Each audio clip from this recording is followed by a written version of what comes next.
very much. I appreciate it. It's good to be here. I'll have to put in the correction right away that the name of the speech is called Weird is Their Word, not the word. My mistake. I'm sorry.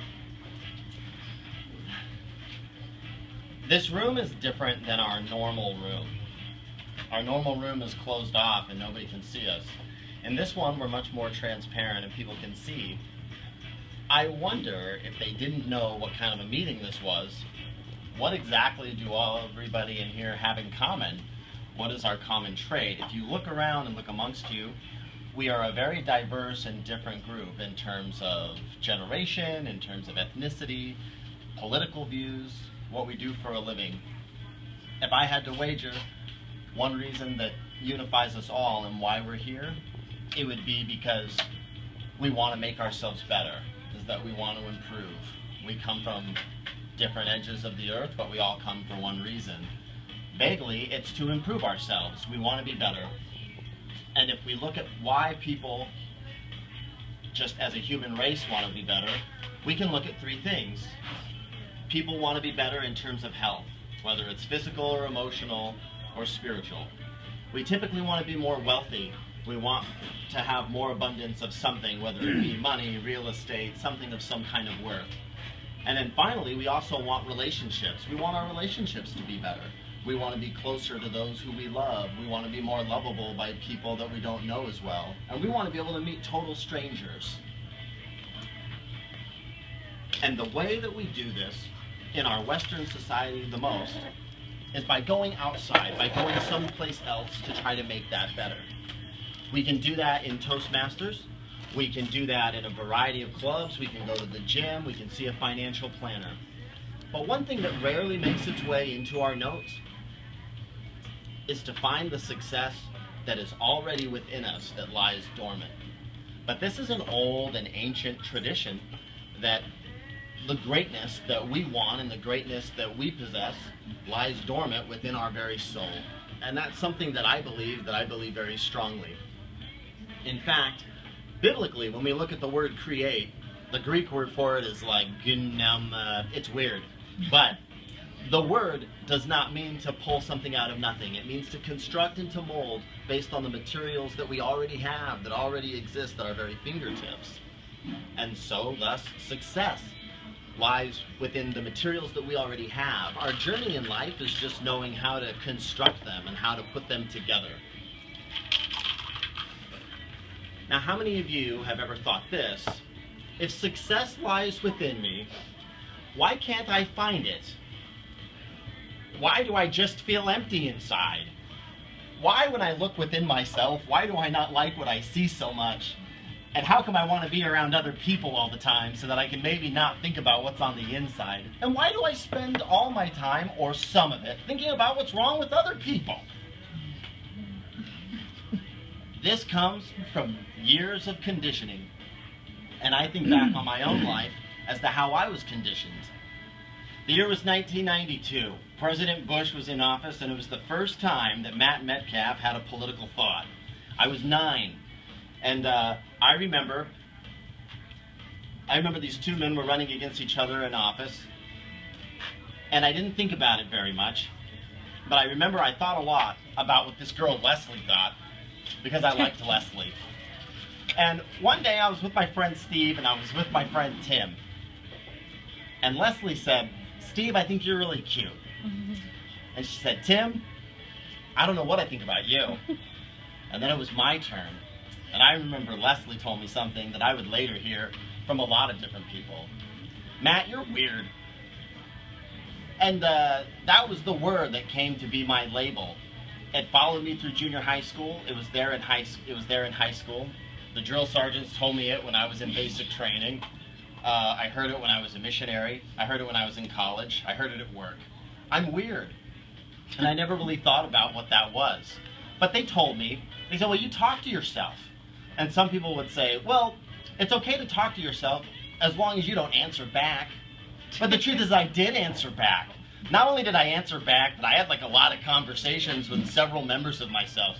I mean, I formed like subcommittees and committees, all based on people that I am. I did a one-man show in 2014. It was called Metcaffeinated.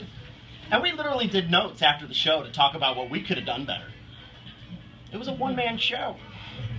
I don't know, I can't explain it. I talk to myself. I also flinch like this. I also blink a lot. And yeah, I talk to myself, and I'm okay with it. But when I thought about all this, and I thought about how I had been weird my whole life, I then realized, while I was having a conversation with one of the other versions of myself late at night, that weird is just what ignorant people say when they can see the uniqueness within you and they don't know what it is. Okay? That's what weird is, and that's all weird has ever meant. And this drive that we have to connect with other people at the expense of that uniqueness that lies within us is a very detrimental habit, and that's what creates that void within ourselves, and that's what makes us want to be like everybody else. We are stuck in a quagmire as a people in terms of our own success and our own destiny. We want to be special. We want to be unique.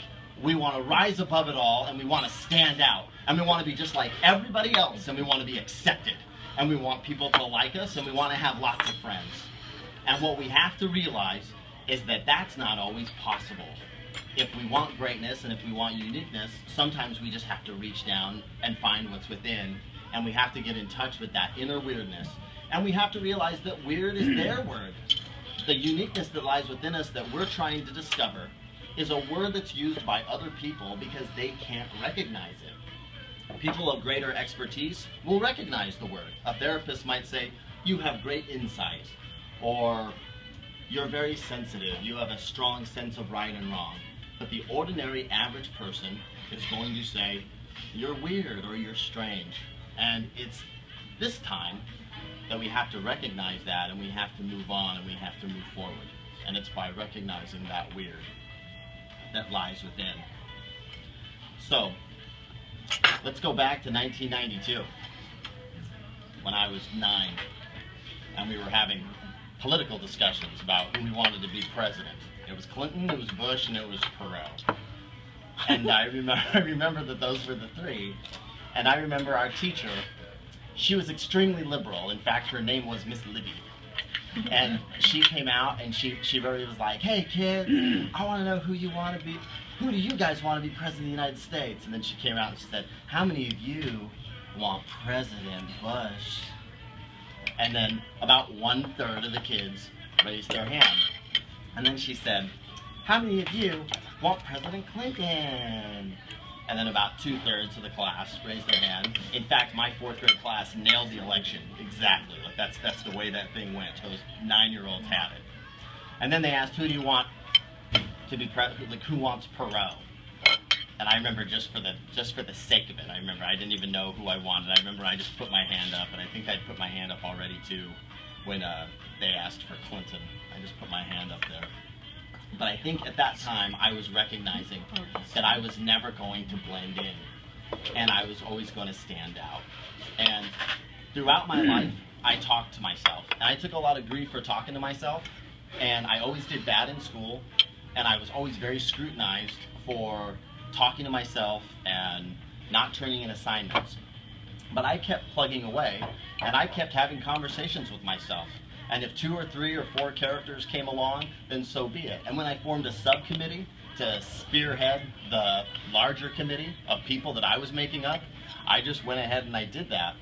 It wasn't until my last year of graduate school when a nice professor pulled me aside and said, hey Matt, I'm noticing that you're very bright, but you don't seem to write very well, and you have a hard time constructing thoughts if you're not verbalizing them. Have you ever been tested for learning disabilities?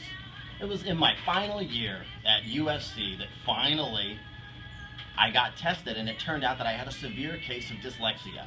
And my whole life, there was no way I was ever going to form words or put letters together. In fact, my entire life was me misunderstanding words on paper. And I learned early on, you have to make up people, you have to organize thoughts, and you have to have conversations in order to know what you're doing. If I hadn't have followed my conscience on that, who knows where I'd be today? It was a long journey. It took over 10 years to figure out what that inner greatness was that lied within. Thank you very much. Wow. Wow.